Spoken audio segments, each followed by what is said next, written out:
Muy buenas tardes, estimados televidentes y radioyentes. La mesa redonda se acerca hoy al tema de la agroecología. ¿Qué es la agroecología? ¿Qué importancia productiva y también ambiental tiene este movimiento? ¿Cómo se ha desarrollado en el mundo? ¿Cuáles son las experiencias en Cuba? ¿Cuántos productores tenemos incorporados a este programa? De todo eso estaremos hablando esta tarde en nuestra mesa redonda, que está además vinculada al evento internacional sobre agroecología que tiene lugar por estos días en nuestro país.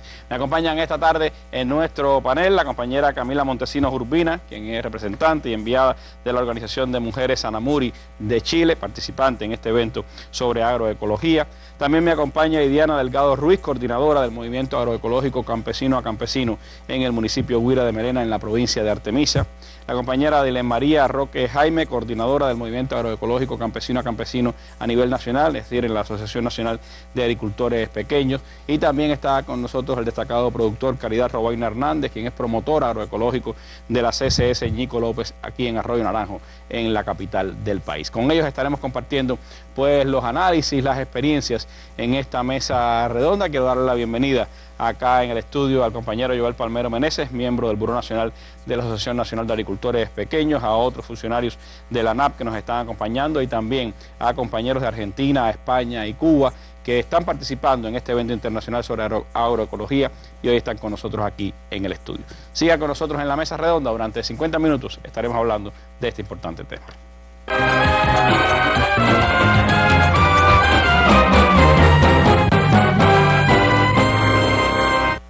Y antes de entrar en el tema de la agroecología, un tema sugestivo, un tema sin dudas interesante para nuestros televidentes y radiovidentes, les propongo, como es habitual, y la noticia del día. Cuba Debate hoy está reportando, la mesa redonda también propone como su noticia del día el derribo de un avión ruso por parte de Turquía en la frontera de ese país. El avión cayó en territorio sirio, las autoridades rusas han respondido y se ha creado una crisis ahí alrededor del tema sirio. Veamos esta noticia del día en nuestra mesa redonda.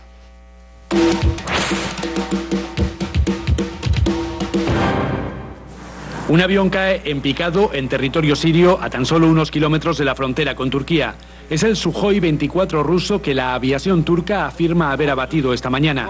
Tras la explosión, una cámara capta a dos paracaidistas. Son los pilotos del aparato, de cuyo paradero hay informaciones contradictorias. Varios helicópteros rusos han salido de la base aérea de Latakia para tratar de localizarlos. Según la cadena CNN Turquía, uno de los pilotos cayó en esta zona montañosa y está en manos de los rebeldes turcomanos que controlan esa región. El otro, según afirman los rebeldes, en este vídeo estaría muerto. El primer ministro turco ha pedido a su ministro de Exteriores que esté en contacto permanente con la ONU, la OTAN y Estados Unidos. Hace unas semanas advirtió que abatirían hasta un pájaro que violara el espacio aéreo turco.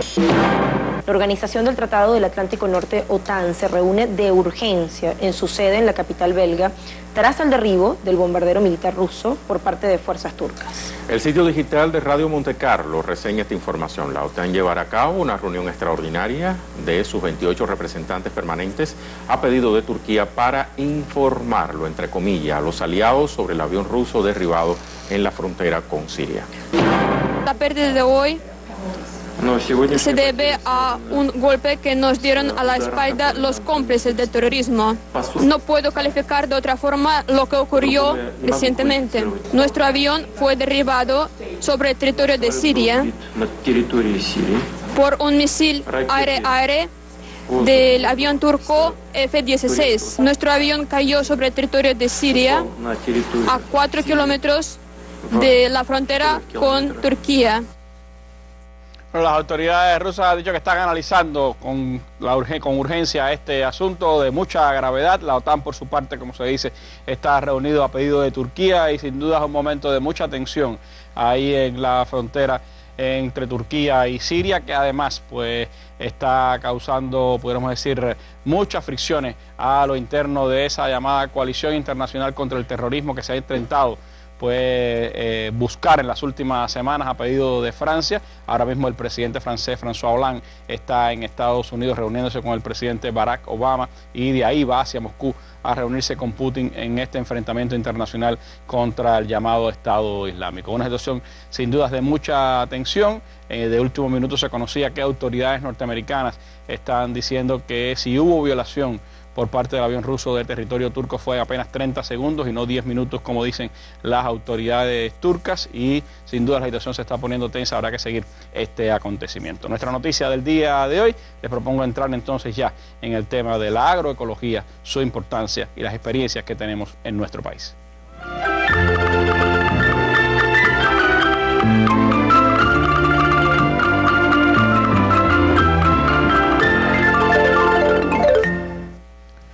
Bueno, la agroecología, un tema muy en boga, un término muy en boga en los últimos tiempos y que también pues causa mucho debate a nivel internacional sobre su pertinencia y el enfrentamiento que se da, por supuesto, entre quienes abogan por la agroecología y quienes hablan de la agricultura extensiva a través de las grandes industrias, de las grandes procesadoras también de alimentos en el mundo. Me gustaría comenzar hablando con nuestra invitada internacional. Camila viene de Chile, tiene experiencias en este ámbito y me gustaría, Camila, que nos ayudara a entender un poco qué cosa es la agroecología, cuál es la importancia que tiene la agroecología para la vida moderna y quiénes están a favor de este movimiento de la agroecología, quiénes participan de ese movimiento y cómo está ese debate entre las fuerzas productivas de la agroecología y las grandes fuerzas, pudiéramos decir, de las transnacionales de la agricultura. Bueno, para poder mirar bien cuál es el papel de la agroecología hoy día, en realidad hay que mirar el papel de la agricultura campesina en relación a todos nosotros. La sostenibilidad de la agricultura campesina es crucial para la sostenibilidad de la humanidad, por varias razones. La primera es que el campesinado a nivel mundial es el que alimenta a la humanidad. Más del 70% de la comida que nosotros consumimos día a día viene del campesinado en todos los continentes, en el mundo entero. Primero, por lo tanto, el día que desaparezca, si llegara a desaparecer el campesinado, que algunos quieren que así sea, estaríamos todos en problemas. Eso a pesar de que sigue disminuyendo la población rural en el mundo. Exacto, y esa es una amenaza justamente, digamos, hay que impedir que la gente se vea forzada a salir de la tierra y dar condiciones para que haya una vida digna desde la tierra. Esa es una de las grandes luchas que dan hoy día las organizaciones campesinas, como la Vía Campesina, la CLOC y yo digo la NAP acá también, ¿ya? Pero hay un segundo elemento y es que la agricultura campesina también es la única que puede garantizar una alimentación sana. El gran problema que tenemos hoy día es que la alimentación, producto de la agricultura convencional, esta agricultura en base a químicos, a fertilizantes, etcétera, produce una alimentación contaminada a muy grandes niveles y con una contaminación seria. De ahí que nosotros hoy día vemos, ¿no es cierto?, el aumento del cáncer, el aumento de un conjunto de enfermedades que están ligadas a los pesticidas. Pero la alimentación sana también tiene que ver con que la agricultura campesina es la única que puede entregar una alimentación variada, rica, fresca, ya que viene de cerca, etcétera, etcétera. Y el tercer elemento que es muy importante es que la agricultura campesina es la única que garantiza que se pueda producir suficiente comida sin destruir el medio ambiente, cuidando el suelo, cuidando los ríos, cuidando el agua en su conjunto, cuidando el aire, cuidando la biodiversidad. Y eso significa dar continuidad, significa que podemos dar alimento hoy día y a las generaciones futuras. Y hay un elemento adicional que hoy día es muy importante, es que diversos estudios y cálculos que han hecho, por ejemplo, la misma Vía Campesina, demuestran que la agricultura campesina puede enfriar el planeta. No solamente puede disminuir las emisiones que hoy día están, los gases que hoy día están calentando el planeta, sino que además puede absorber y ayudar a limpiar el planeta y bajar las temperaturas y ese cambio climático que hoy día nos está afectando a todos. Camila, hay siempre contradicciones a veces en la manera en que se enfocan los temas estos de la agricultura. Se habla en algunos momentos de que no hay suficiente alimento para todos los 7.000 millones de habitantes que tiene el planeta. Otros dicen que se está produciendo alimentos para 9.000 millones, sin embargo lo que está es mala la distribución. Pero hay quienes hablan también de que solo es posible pues alimentar a todo el planeta si se aplican los métodos extensivos de las grandes transnacionales de la agricultura. ¿Qué piensa usted sobre eso? Bueno, más allá de lo que yo pienso, todas las estadísticas oficiales, estoy hablando de las estadísticas de los gobiernos directamente o de las universidades y centros de investigación, muestran que la agricultura campesina es más productiva que la agricultura en gran escala. Cuando se lleva la producción por hectárea, siempre la agricultura campesina tiene ventaja. También en condiciones muy diversas. En Europa es hasta un 30% más productiva la agricultura campesina. En América Central, por ejemplo, si toda la tierra pasara a manos campesinas, sin aumentar productividad campesina, la producción se podría triplicar. Y así vamos sumando, yo les podría dar muchísimos ejemplos de donde hay estadísticas, siempre sale la agricultura campesina más productiva. Por lo tanto, la mejor manera de solucionar el hambre hoy día sería volver a generalizar, como fue históricamente, la agricultura campesina en todo el mundo. ¿Cuáles son los componentes más importantes que tiene esa práctica agroecológica? ¿Qué es lo que defienden los movimientos que practican la agroecología? Primero, respetar los ciclos de la naturaleza y saber aprovecharlos justamente para mejorar la producción. No es que la agricultura ecológica tenga, digamos, algún conflicto con la productividad, sino que en vez de agregar químicos para interrumpir los ciclos ecológicos, lo que aquí se hace es estudiarlos, conocerlos a través del estudio, de la práctica, de la observación y trabajar con ellos para mejorarlos y así aumentar la productividad. Por lo tanto, se usan elementos de tipo natural, ¿ya? O sea, por ejemplo, una de las mejores defensas contra las plagas es la diversidad, como vamos a escuchar después. Cuando eso no es suficiente, significa, por ejemplo, cuidar el suelo para que las plantas estén vigorosas. Cuando eso no es suficiente, se puede usar un controlador biológico. También yo creo que aquí van a hablar de eso, como podría ser un microbio, otro insecto que es benéfico y que ayuda a controlar. Pero básicamente lo que uno hace es conocer la naturaleza y introducirse en esos ciclos y mejorarlos con fines productivos. ¿En qué medida en nuestra región, donde uno de los dilemas grandes que tenemos es la compra desmesurada por las grandes transnacionales de extensiones de tierra, pasa, usted decía, en Centroamérica, pasa en todo el sur de nuestro continente, ¿en qué medida se ha logrado avanzar en la concientización de los productores sobre el tema de la agroecología? Hoy día yo creo que hay una conciencia, una toma de conciencia cada vez más acelerada acerca de cómo el mantenerse en una vía convencional de agricultura significa convertirse en un verdadero rehén de las transnacionales. ¿Ya? Para tener una idea, y esto no tiene nada que ver ni siquiera con que si eso es un país desarrollado o no desarrollado, etcétera. En Estados Unidos, por ejemplo, a 90 años atrás, un agricultor, si quería ganar $1, tenía que vender $1 con 70 centavos. Y 70 centavos iban a pagar todos sus costos y se quedaba con $1. Hoy día, para ganar ese mismo $1, tiene que vender 7. O sea, vende $7, 6 los paga en insumos, químicos, fertilizantes, los intereses del banco y se queda solamente con 1. Como muchos agricultores dicen en Estados Unidos, ellos ya no son agricultores, son peones de las transnacionales. Y eso hay que evitarlo. Y la gente cada vez más entonces intenta, ve en la agroecología una posibilidad de liberarse. Hay una sumisión completa por la compra de los insumos y hay una sumisión completa por la compra de las semillas también. Bueno, ese es el problema, que como las transnacionales en la agricultura ven solamente un negocio y dicen, si no entienden por las buenas de que nos compren, lo vamos a hacer por la mala, y por la mala es hoy día imponer un conjunto de leyes a través de los tratados de libre comercio, leyes que son cada vez más drásticas y uno de cuyos efectos más graves es que hoy día en más y más países se está prohibiendo la reproducción de la semilla porque las empresas dicen que las semillas le pertenecen. Y hoy día tenemos países en donde agricultores, campesinos que reproducen semilla pueden ir a parar a la cárcel, hasta por 10 años. No es una multa así de unos pocos meses y van a volver al próximo año a su tierra, hasta 10 años de cárcel hay en algunas legislaciones. Y si los tratados de libre comercio siguen avanzando, como por ejemplo el Acuerdo Transpacífico... El TPP, del cual Chile es parte. Exactamente, va a pasar lo mismo con los animales. O sea, reproducir una vaca, un cerdo, va a pasar a ser un delito que se puede ir a la cárcel. Y cuando ese delito se comete, no solamente la gente va a la cárcel, sino que le pueden quitar la cosecha, la maquinaria o las herramientas, hasta incluso lo pueden obligar a delatar si alguien le ayudó. A ese nivel de agresividad están hoy día las leyes y a eso nos enfrentamos, y por eso las organizaciones hoy día están tan fuertemente luchando por decir no, queremos una agricultura liberadora y por lo tanto esa es una agricultura campesina de base agroecológica. Para una organización de mujeres como la que usted representa, ¿qué importancia tiene participar de este movimiento y qué importancia le da a un evento como este que se está desarrollando aquí en Cuba? A ver, Cuba es digamos, un líder absoluto en términos de agricultura campesina de base agroecológica. Probablemente el único país, no puedo decir con certeza, pero casi lo diría, que es el único país donde la agroecología es una política pública donde se la apoya concretamente.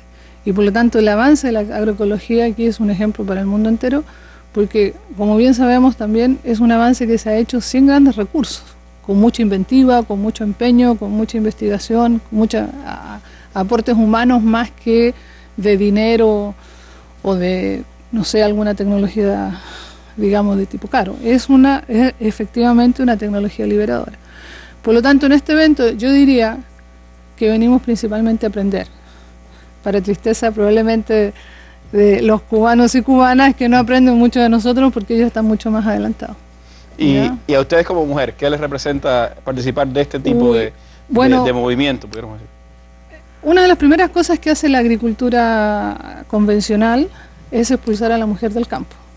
Primero la relega a la casa y después cuando, ¿no es cierto?, el hombre, en nombre de la familia, está totalmente endeudado, tiene que salir a trabajar a la ciudad, pero ya no puede trabajar en el campo. La agroecología, uno de los grandes méritos que tiene es que permite justamente el retomar el papel productivo que la mujer siempre ha tenido, porque la mujer ha trabajado históricamente codo a codo con los hombres en el campo. Entonces es retomar un papel que históricamente teníamos el derecho a tener y hoy día recuperarlo con mucho honor, entre otras cosas, por ejemplo, cuidando especialmente la semilla, porque aquí vamos a escuchar a alguien que conserva la semilla y que es una situación excepcional porque normalmente no son los hombres los que más conservan, son las mujeres.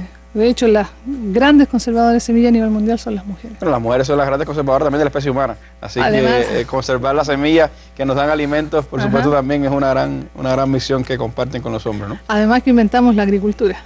Está bien. Bueno, Camila, gracias por estar con nosotros aquí en la mesa redonda y si nos queda chance, pues hablaremos un poquito más aquí en nuestro programa. Gracias. La revolución realiza una tarea ennoblecedora del hombre, dignificadora del hombre y sus mejores valores. Es precisamente la revolución que busca una sociedad justa, un modo de vida superior, una sociedad más elevada, la que pone en sus niveles más altos los valores patrióticos y los valores humanos. El derecho del hombre a adquirir una cultura, a una escuela, a trabajar, a vivir. El derecho del hombre a la verdadera felicidad. 24 de noviembre de 1971. Discurso pronunciado en el estadio de Rancagua, Chile.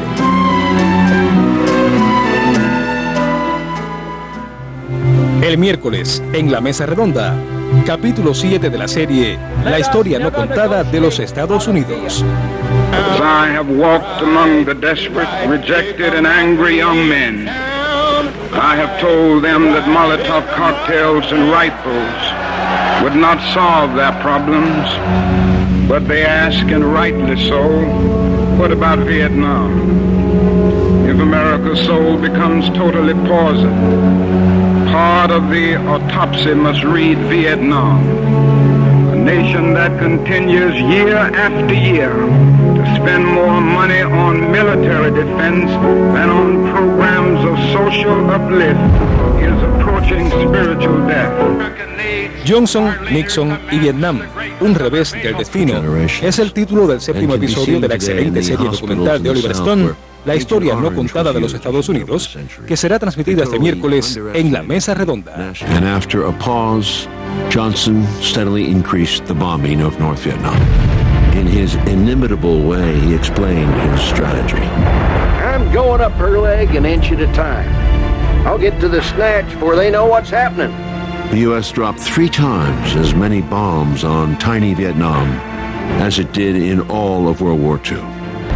Reinaldo Taladrid y Rafael Hernández, el director de la revista Temas, presentarán este capítulo que se acerca al impacto de la guerra de Vietnam en la sociedad norteamericana y el ascenso de la línea dura en la política interna y exterior de Estados Unidos. Mesa Redonda, nuestras armas son las ideas.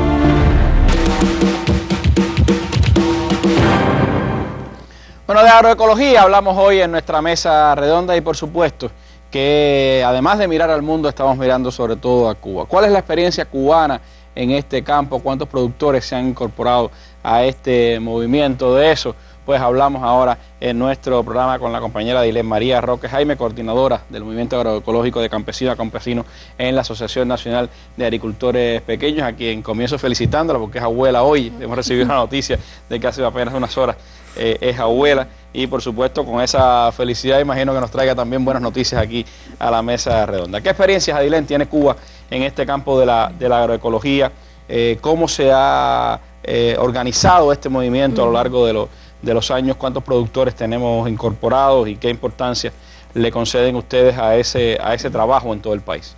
Bueno, comenzar primero diciendo que la agroecología, que hoy es bandera de lucha para muchos países del mundo, de la agricultura campesina, en Cuba es una política del país, o sea, dentro de los lineamientos de la política económica y social de la revolución y el partido, específicamente el 187 está relacionado con el desarrollo de una agricultura sostenible, protegiendo la naturaleza y el medio ambiente.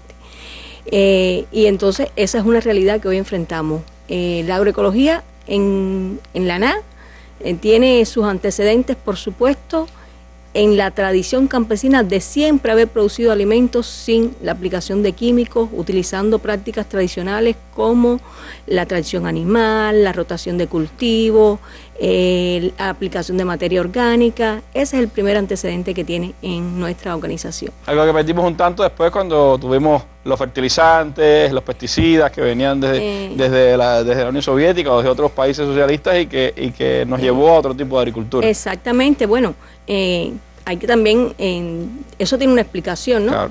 Desde el alegato de la historia de Miguel Soberá se hablaba de dignificar la vida del hombre del campo, de satisfacer las necesidades de la población, y lógicamente se pensaba que ese modelo iba a incrementar los niveles de producción, a satisfacer esas necesidades, y entonces en Cuba se aplicó, o sea, a pesar de no ser un país con altos niveles de desarrollo, la agricultura nuestra alcanzó de desarrollo. Y bueno, unos años después comenzamos a ver las causas de ese modelo convencional a través del deterioro de los suelos, de los recursos naturales y demás. Pero hubo un momento también crucial que con la desaparición del campo socialista y la carencia de insumos. El periodo especial. El periodo especial conocido por todos los cubanos y cubanas, hubo que acudir a estas prácticas tradicionales, a rescatar esas prácticas tradicionales y poner en práctica también muchos de los resultados científicos que había trabajado la ciencia cubana, un poco a tono por la preocupación de las problemáticas ambientales. Fue un periodo en que comenzamos a aplicar grandes cantidades de materia orgánica, a producir de forma intensiva humus de lombriz, biofertilizantes, el uso de los medios biológicos, o sea que un poco el periodo especial nos trajo como algo positivo el impulsar este modelo de producción, o sea, la agroecología. Y también en el caso nuestro de la ANA, lo que es el movimiento agroecológico tiene como antecedente que en el año 95 Cuba debía asistir, un funcionario de la ANA fue invitado a un encuentro regional de campesino a campesino. Este funcionario llega a Nicaragua y le es negada la visa para llegar a Honduras, donde era la sede del Oriente. Él escribe una carta explicando las causas y la disponibilidad de Cuba de conocer esas experiencias para aplicarlas, y yo creo que como muestra de la solidaridad con Cuba, típica en todo el mundo, los delegados deciden que Cuba sea sede del 7º encuentro regional, y ese es el antecedente de campesino a campesino en Cuba, el tercer antecedente. ¿Que eso fue en el año 96? En el año 96, en noviembre del año 96. Tuvo lugar aquí en Cuba. A partir de ahí, bueno, ya comienzan proyectos, se inicia en la provincia de Villa Clara un proyecto para la promoción de la agroecología, de todas estas prácticas, utilizando la metodología de campesino a campesino. Es decir, se retomó lo que hacíamos y se buscaron las mejores prácticas en otros lugares. Exactamente. y poco a poco esto se fue un periodo de mucho auge, de mucho entusiasmo por parte de los campesinos de sumarse a ese modelo de producción, de preocuparse por ya un poco por los problemas ambientales, por las carencias que teníamos, pero ya fuimos haciendo conciencia y entonces ya el campesino comenzó a conocer los efectos de los productos químicos, de los plaguicidas, y ya alcanzamos niveles de conciencia que hoy tenemos inmensa cantidad de fincas con avances en agroecología, se han incrementado las prácticas agroecológicas.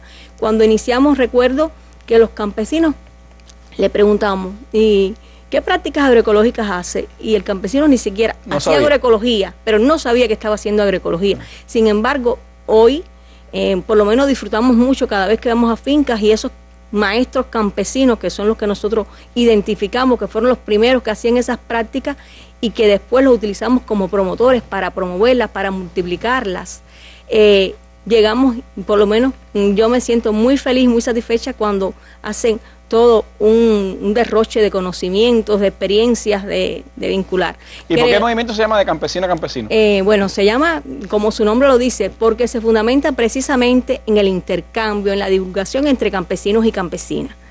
Y manteniendo siempre un proceso de comunicación, de intercambio permanente. Y a pesar de que a este movimiento se suman otros actores como profesionales, técnicos, pero siempre utilizamos un lenguaje sencillo, o sea, que estamos hablando de diálogos de saberes. Esa es la base un poco de la agroecología, del movimiento agroecológico. ¿Qué intercambios tienen con experiencias en otros países? ¿Ustedes cómo han logrado también enseñar las experiencias cubanas en otros campos? Bueno, eso también, bueno, como es un orgullo que Camila nos haya puesto como referente, ¿no? Y un gran compromiso para Cuba. Realmente la metodología campesino no es cubana, llega de Nicaragua, nos llega a nosotros de Nicaragua y otros países como México y Guatemala ya hacía años que la estaban trabajando. Sin embargo, no se logró muchos avances. Entonces, por eso es que Cuba ha sido referente, porque en un periodo de 10 años logramos llegar hasta 110.000 familias campesinas, logramos 33.000 promotores, que son esos campesinos, esos maestros campesinos que promueven, que divulgan la agroecología. Y entonces de eso se hizo una sistematización y se escribió un libro que hoy es referente también en las escuelas de agroecología que tienen la Villa Campesina. Eso es un orgullo para nosotros, pero también un gran compromiso. Estamos hablando de más de 110.000 familias, es decir, con sus fincas, con sus unidades productivas. Las cooperativas, ¿cómo están incorporadas a este movimiento? En todas las cooperativas se aplica la agroecología, en mayor o menor grado. O sea, no todas logran una integración agroecológica. Nosotros sabemos también que en Cuba hay cultivos que todavía se siguen aplicando químicos, pero sí en todas se hacen prácticas agroecológicas, de asociación de cultivos, se ha rescatado el uso de la tradición animal, se ha diversificado mucho las fincas y eso tiene que ver mucho con la diversidad también de alimentos, o sea, con la sostenibilidad de la agricultura y la soberanía alimentaria.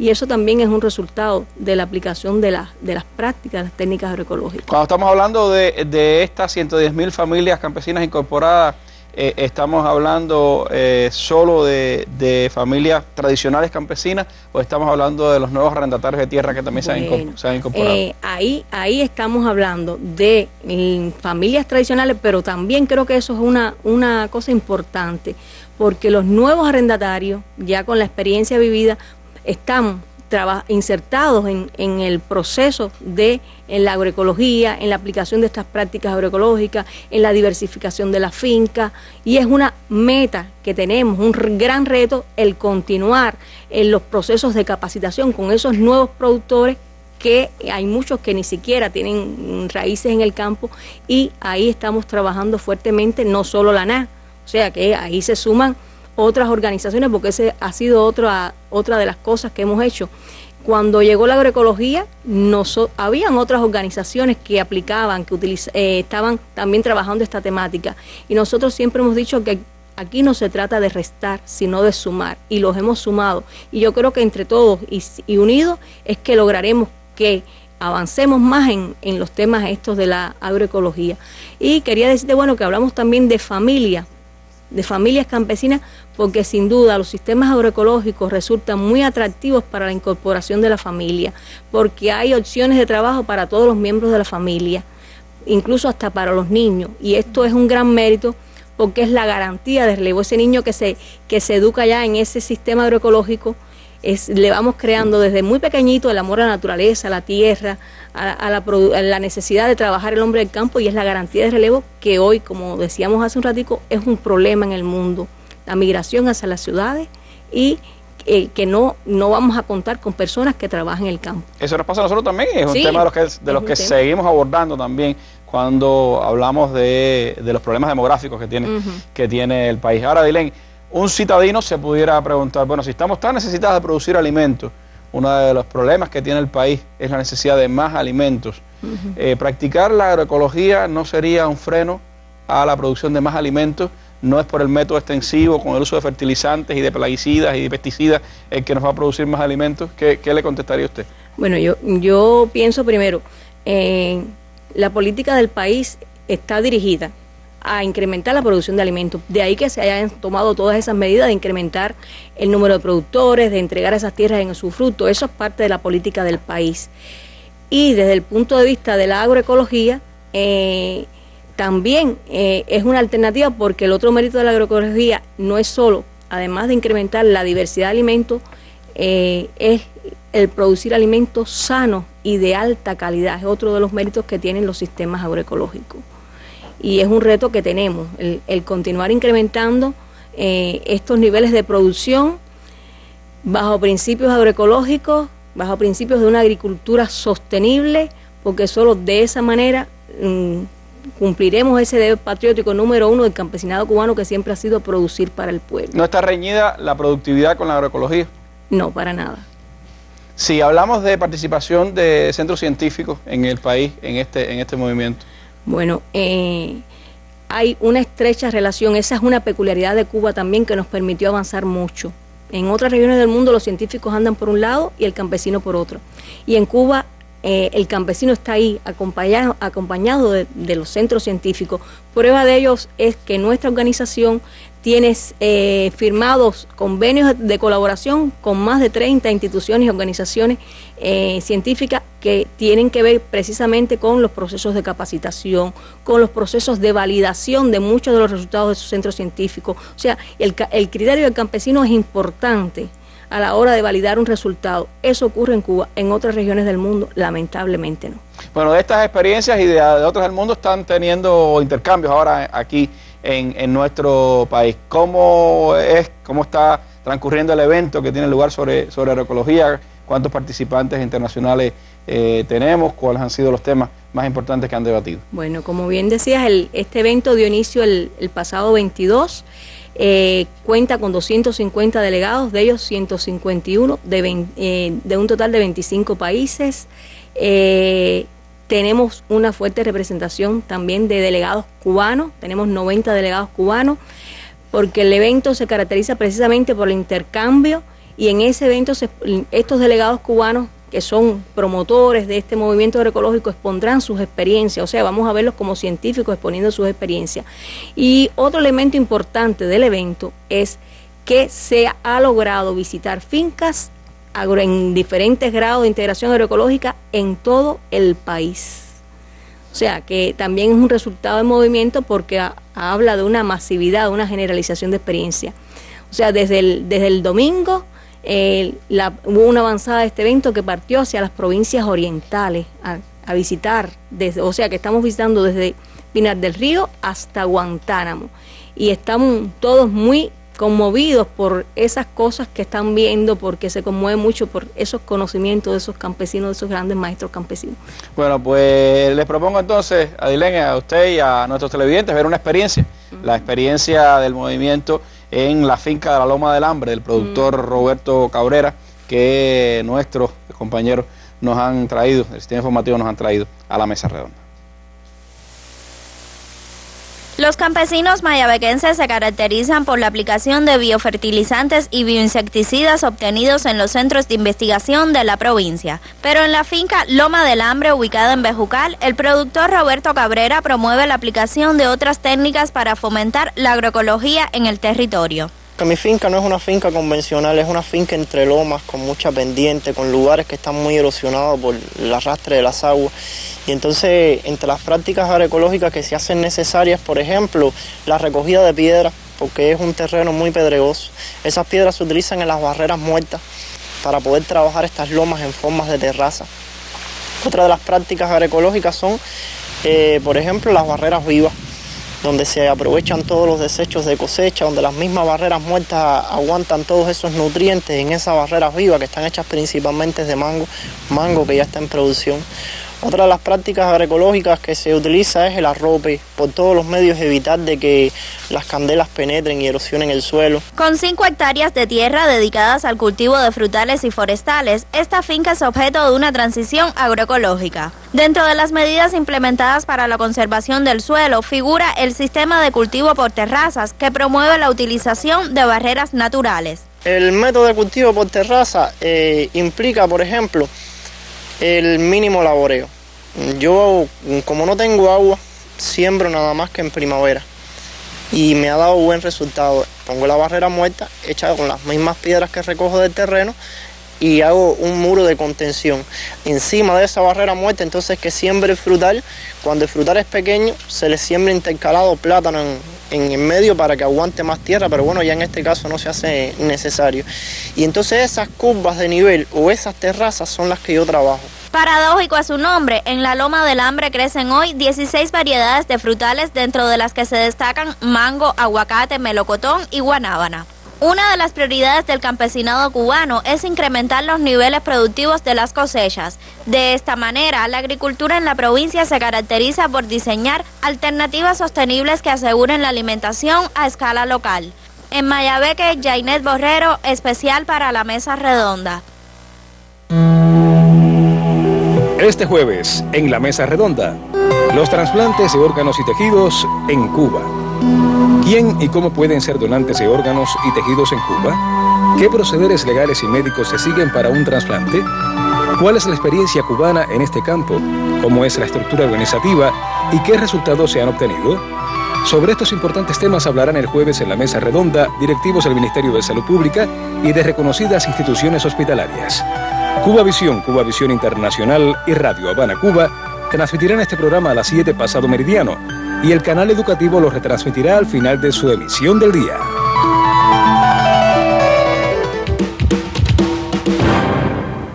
Bueno, un interesante tema también para el jueves en nuestra Mesa Redonda. Pero sigamos hablando de agroecología. Ya veíamos esta experiencia ahí en la Loma del Hambre, que del hambre, por supuesto, está bastante alejada, y además veíamos no solo la manera en que lo hacen, sino también cómo saben explicarlo nuestros campesinos. Barreras vivas, barreras muertas, es decir, todo un conocimiento sobre cómo se aplican los métodos agroecológicos. Y hay experiencias, como señalaba Adriana, en todo el país. Y hoy hablamos con una representante de este movimiento en la provincia de Mayabeque, en este caso, en el caso de Artemisa, mejor dicho, en el caso de Guira de Melena. Y Diana, ¿qué experiencias tienen ustedes allí en Guira de Melena con el tema del movimiento agroecológico? ¿Cuántos productores tienen incorporados? ¿Cómo han logrado extender las prácticas agroecológicas a lo largo del municipio?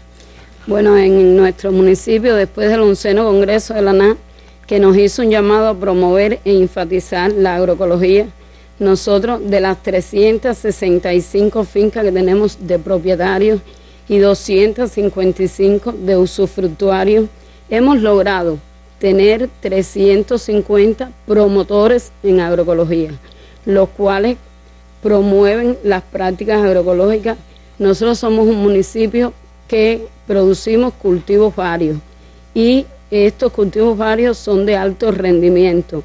Por eso las prácticas que aplicamos, se aplican mucha materia orgánica y realizan muchos compost, humo de lombriz, y también hemos sido beneficiados por un proyecto para adaptarnos al cambio climático. y esta adaptación que se nos está haciendo al cambio climático viene dado a través de unas capacitaciones a los productores, los promotores, a todos los actores que intervienen en la producción de alimentos. Porque se están centrando no solo en que haya más producción y que sea más natural, sino en cómo preservar el medio ambiente, cómo enfrentarse también a la adversidad que es el cambio climático. Estamos tratando de que nuestros productores produzcan alimentos con alto rendimiento, sanos y a la vez estén preparados para enfrentar las afectaciones del cambio climático. Es por eso que hemos tenido varios resultados a través de análisis de suelo, análisis de la calidad del agua para los riegos, todos los tratamientos que le hemos dado a los residuales a través de los biodigestores. Nosotros tenemos una experiencia en Guira de Melena que ha sido única en el país, que nosotros hemos podido realizar un mapa de reordenamiento territorial en el cual, debido a los tipos de suelo que hemos logrado obtener mediante esos análisis, hemos podido brindar al gobierno, a la Dirección de la Agricultura, un modelo donde se pueda, para el 2016, para nuestra contratación, poder ubicar todos los cultivos de ciclo corto, de ciclo largo y los cultivos permanentes según el tipo de suelo. Sí, hacer una contratación más adecuada a las características del suelo que tienen, hacerla más científica, pudiéramos decir. Y más beneficiosa para esos tipos de suelo, teniendo en cuenta que de las 11 organizaciones de base que tiene la ANAC en Guira, tenemos 3 CPA que reúnen a 453 cooperativistas, de ellos 61 mujeres. Tenemos 8 CCS que tienen 1.600 asociados con 461 mujeres, y estas cooperativas aportan a nuestra provincia Artemisa del 30 al 35% de la producción de la provincia. Muy buena productora de cultivos varios que es Guira. Ahora, usted hablaba del cambio climático. En esos estudios que han hecho, ¿cuáles son, por ejemplo, cuál es una de los impactos más importantes que tiene el cambio climático para la producción allí en Guira de Melena? Bueno, en Guira de Melena tenemos cooperativas que están al sur del municipio y tienen problemas de salinidad en los suelos. Para esto estamos... Costas bajas y hay mucha salinidad. Hay mucha penetración del mar, y entonces para esto, en los estudios de suelo que hemos hecho, se han ubicado cultivos como la yuca, que son cultivos que admiten un grado de salinidad, y ya a los productores se les hace su contratación en base al modelo que hemos obtenido con esos estudios. Además de eso, hemos hecho un estudio y se ha creado una red de información agrometeorológica para nuestros campesinos, para que le llegue el sistema de alerta temprana a través del Instituto de Meteorología sobre los avisos de ozono troposférico. Esto es muy importante en Guira de Melena, puesto que nosotros somos un municipio alto productor de las liliáceas, dígase ajo, cebolla, cebollino, y los impactos de ozono troposférico afectan mucho estos cultivos y también al hombre, al tener el productor y los promotores. Estos avisos tempranos pueden tomar medidas para, en los días que esté el impacto de ozono, no aplicar ciertos bioplaguicidas, ciertos controles, y tomar esas medidas a tiempo. Esto es muy importante, sobre todo hay uno de los temas que también hemos estado discutiendo mucho en varias mesas redondas, que es el tema de las aprehensiones de nuestra gente con los químicos que se usan para acelerar la maduración de frutas, para acelerar la maduración de productos. Y por supuesto que la agroecología es contraria a todo eso. Yo creo que también es muy importante que podamos hablar de estos temas aquí en la mesa redonda. Pero ¿qué recepción han encontrado ustedes ahí entre los campesinos cuando le hablan de agroecología, de estas prácticas? ¿Qué dicen los campesinos? Bueno, los campesinos han asumido muy bien las prácticas agroecológicas, debido a que hemos podido hacer intercambios y talleres de campesino a campesino, como dice el movimiento, y ellos han aceptado las prácticas agroecológicas, teniendo en cuenta que mejoran el suelo, sí tienen alto rendimiento y a la vez obtienen productos sanos. Esto lo hemos hecho con los promotores, que le decía que... Son más de 300 que tienen en el municipio. Más de 300 que tenemos, y ellos exponen sus experiencias a otros campesinos, y como bien dice el refrán, vista hace fe, y entonces ellos esas experiencias las llevan. ¿Qué nosotros queremos? Que estas experiencias que hemos logrado hasta ahora continúen y sean sostenibles en nuestro municipio para obtener mayores rendimientos y continuar produciendo alimentos para el pueblo. Gracias, Viviana.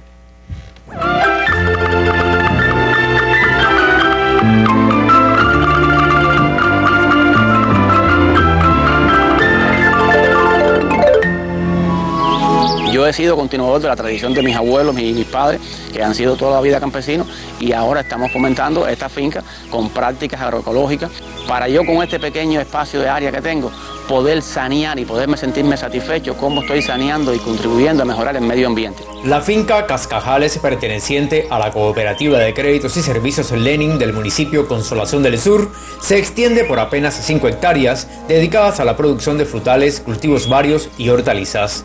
Belleza y tranquilidad apartes, se distingue por los resultados que obtiene con la implementación de técnicas agroecológicas en los cultivos con que cuenta. El uso de barreras vivas con plantas maderables, la producción de abonos orgánicos y el fomento del cero laboreo en algunas de sus áreas contribuye a la protección del suelo y provee de alimentos saludables. El primer beneficio que veo y el más importante es que no estamos consumiendo nada que tenga químicos. Los productos agroecológicos son productos sanos, netamente naturales, que no contaminan el ambiente, que no contaminan al planeta, que no contaminan al ser humano. Son productos naturales muy buenos. Una familia de 4 miembros se encarga de la atención de la finca. La herencia de tradiciones campesinas también llega a las nuevas generaciones que la componen. Desde chiquito me crié aquí, fue lo que yo aprendí a trabajar la tierra, estudié en el Politécnico, me gradué de técnico medio y me decidí quedar aquí. Los rendimientos que en estas tierras se obtienen permiten el cumplimiento de los contratos con el Estado y el sustento de la familia. Sembramos lo que es el frijol, el arroz, las viandas, no nos faltan, el tomate, el pepino, cosas que no tenemos que ir a los puntos de venta a buscarlo y que es saludable para la familia. Esta pequeña finca, ubicada en una zona premontañosa, también cuenta con aulas anexas de las enseñanzas primaria, politécnica y universitaria. Con ello se garantiza la difusión de las prácticas agroecológicas, pues más allá del conocimiento, los estudiantes palpan los beneficios y disfrutan de la tranquilidad y la armonía con que en Cascajales vive el hombre con la naturaleza. Desde Pinar del Río, Pedro Lázaro Rodríguez Gil, Sistema Informativo de la Televisión Cubana. Bueno, excelente experiencia, y ahora los minutos finales se los dedicamos a otro experimentado productor de la agroecología cubana, Caridad Robaina Hernández, quien es promotor agroecológico en la CCS Ñico López, aquí en Arroyo Naranjo, en La Habana. Caridad, la experiencia de la agroecología, ¿cómo le llegó a usted? Me han dicho que es un buen productor de semillas. ¿Por qué qué importancia le concede usted a la producción de semillas? ¿Qué le garantiza al campesino esa producción de semillas de manera agroecológica? Buenas noches, Randy, buenas noches a los invitados y a los panelistas y a la teleaudiencia, buenas noches. Mira, Randy, tener la semilla en manos del campesino ya significa el 80% de las producciones realizadas. Ya teniendo la semilla, tiene el 80%. Muchos no entienden eso. Que no entienden. Si en el mercado mundial la libra de semilla de tomate, por ejemplo, está la libra, no el kilogramo, porque el kilogramo está a 3.600 pesos, la libra está a 1.300, ¿no? A 1.800. Así que, ¿qué valor tiene en el mercado mundial? Y si nosotros la producimos, tiene un mínimo de valor, tiene valor de cuidado y atención. Por eso hace alrededor de 8 o 9 años me dedico a la producción de semillas. Y a la producción, yo soy muy productivo, mi finca es muy productiva. ¿Cómo logro esto? Con método agroecológico, usando muchas materias orgánicas y muchos humos. Los humos, las materias orgánicas, los compost. Escojo un campo. De todos los campos míos escojo uno. Yo tengo 8 campos. De los 8 campos escojo uno. Este es para la semilla del frijol. en ese campo, buena roturación de la tierra, bueno todo. Hago las pruebas de semilla antes de procesarla, antes de sembrarla. Si las pruebas me dan más del 90%, es una semilla que está garantizando una producción. Semilla de calidad. Semilla de calidad. La incorporo a la tierra. Y esa es la semilla que yo voy cogiendo para semilla. ¿Semillas de qué tienes? ¿Solo de frijoles? No, yo tengo semilla agámica y orgánica. Tengo semilla de frijol, tengo 8 crones de boniato. 8 de boniato. 8 de boniato, tengo 3 de yuca, tengo 2 de malanga y de hortaliza varios de varias especies. Esto todo es asesorado por el Centro de Investigación del INIBI y la Agricultura Urbana. ¿El equipo del doctor Sergio? Del doctor Sergio. Y el amigo nuestro estaba por acá en la mesa redonda. Bueno, todo eso es asesorado, orientado y visitado por ellos. Es decir, que está la ciencia ahí vinculada a la producción. ¿Y cómo aceptó eso que los científicos vinieran a decirle a usted cómo hacer bueno, yo creo la que producción? Yo creo que la ciencia siempre va por delante de la agricultura. La ciencia es lo primero. Si no tenemos ciencia, no tenemos agricultura.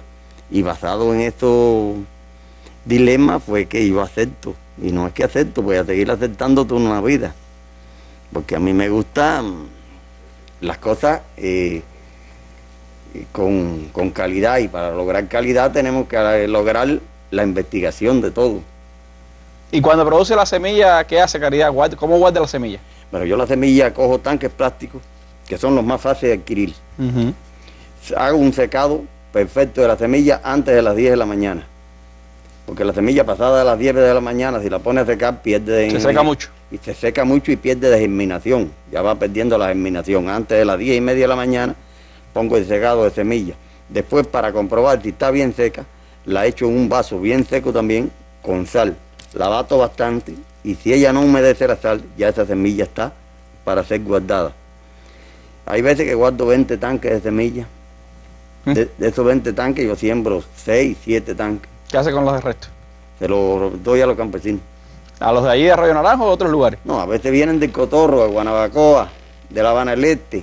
¿Cuánto le cobra por la semilla? No, yo no cobro mi semilla. Mi semilla es gratis. ¿Eso no tiene valor? No. Sí tiene mucho valor para el campesino, pero... No, eso es lo que dice, no tiene valor en el sentido de que tiene mucho. Yo la regalo porque... Y de todos los lados, de todas las cooperativas van a buscar el esqueje de boniato. Ya en el boniato sí hago refrescamiento. Hablaba de 8 boniatos, ¿por qué tantas variedades? ¿No, con una sola no es suficiente? No, porque hay que ir probando las variedades. Yo tengo 8 variedades. ¿Cuál es la más productiva? Todas son productivas y entonces las voy dejando todas. ¿Y eso le permite tener boniato todo el año? Yo siembro todos los meses boniato. ¿Diferentes especies? Siembro 5 clones este mes, 3 clones el otro, 2 clones el otro, lo voy sembrando por clones. Y en la quinta generación hago refrescamiento. Siembro el tubérculo en vez del esqueje. Y entonces saco la semilla del tubérculo y hago el refrescamiento y me da más productividad. Ya la séptima generación, ya pierde el nivel productivo. ¿Empieza otra vez de nuevo entonces? Es muy bajo. Y entonces empezando de nuevo, ya yo vuelvo a tener 3 libras y media, 4 libras. Ahora me hablaba que tenía boniato, malanga, hortaliza, frijoles. ¿Cómo logran en su pedazo de tierra combinar para producir todos esos tipos de alimentos? Hago la rotación de cultivo. Donde siembro boniato ahora, ya no siembro boniato después, siembro el frijol. Donde siembro el frijol, siembro después el boniato y lo voy rotando. Hago rotación de cultivo. ¿Y la producción cómo está? Yo el año pasado salí dando al mercado 870 quintales de vianda, 56 quintales de frijoles y hortaliza toda la que necesitó el consumo social de mi cooperativa. Tengo entendido que hasta el hospital cercano van a verlo para ayudar ahí en la alimentación. Este mes pasado hice una donación de 10 sacos, 11 sacos de malanga para el hospital, para la Vallí, para los niños enfermos. Ayer fueron y desgraciadamente se me había acabado la malanga. Ahora vuelvo a empezar a sacarla en enero. La malanga, que es un producto de ciclo largo, bastante largo. Ahora, de la experiencia esta, ¿cómo ha logrado incorporar usted a otros productores? Bueno, todos los productores vienen, o todos los de mi cooperativa y de otras cooperativas, a ver qué yo hago para obtener mayores rendimientos en mis producciones, en mi siembra. Yo les explico todo lo que yo hago, uso los compost, uso las materias orgánicas, uso los auxiliados, que es muy bueno, uso los bacilos, el B3, Turgense 16, 24, 32 y 36. ¿Está hecho de usted todo un científico ya? No, ya he ido aprendiendo porque usted imagínese, ha sido una vida en la tierra. ¿Cuántos años lleva cultivando? Yo llevo cultivando desde niño. Y ahora estoy en un proceso de semilla, llevo desde 2005 por ahí. Está trabajando con la semilla. Con la semilla. ¿Satisfecho de todo lo que ha aprendido y de todo haberse incorporado a este movimiento de la agroecología? Sí, la agroecología es un movimiento muy exacto para la agricultura. Fundamental que no nos contamina. Desde que andamos ya con químicos, andamos contaminados. Porque el químico tiene que andar hasta con careta. No así con los productos de la agroecología. ¿Y participa su familia también? Sí. ¿La tiene incorporada?